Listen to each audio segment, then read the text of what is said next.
let's shift gears a little bit. And for firms that grow quickly, I mean, sometimes it can cause some infrastructure problems. So, what are some signs that you've seen where maybe the firm is growing maybe a little too fast, faster than what the infrastructure is built out to keep them scaling safely? So, what are some of those signs that you see where like, oh my gosh, they're going a little too fast here? Yeah, that's a problem. I think every law firm owner faces. I mean, it's sort of the balance of, you put a lot of money in the marketing, but you don't have the back end to handle it yet. And how do you balance the two? But I think if you start getting a lot of complaints from clients, you know, everybody gets the Google reviews now. You start seeing a spike in really bad Google reviews. You started getting complaints saying nobody's calling me. That could be an infrastructure issue. It could be that you just got a bad pod or whatever.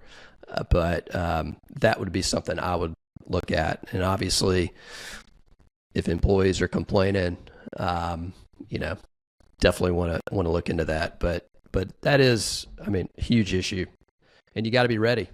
And the other thing is, I'm sure you've talked about this a lot on this show, but many lawyers think the solution is to spend more money to get more leads, when oftentimes it's the intake in the back end that really needs sort of shoring up, and it might actually be more cost effective to do that first.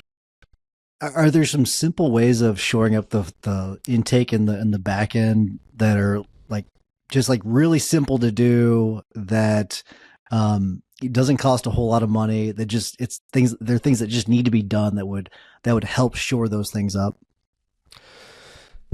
I mean, I think, well, first thing I'll say, I'm not an operations expert. That's the first thing I'll say. So there are plenty of people out there that are intake specialists. I'm not one of them. But, the first thing I think is you got to have your numbers. You got to know, do you have a leaky bucket or not? And if you're not tracking the right numbers, then you just don't know. And I've heard plenty of stories, personal stories from attorneys that believed they were signing 90+% of their cases, and then when they really started looking into it and running the numbers and seeing it, they're like, holy crap, it's more like 50 or 60%.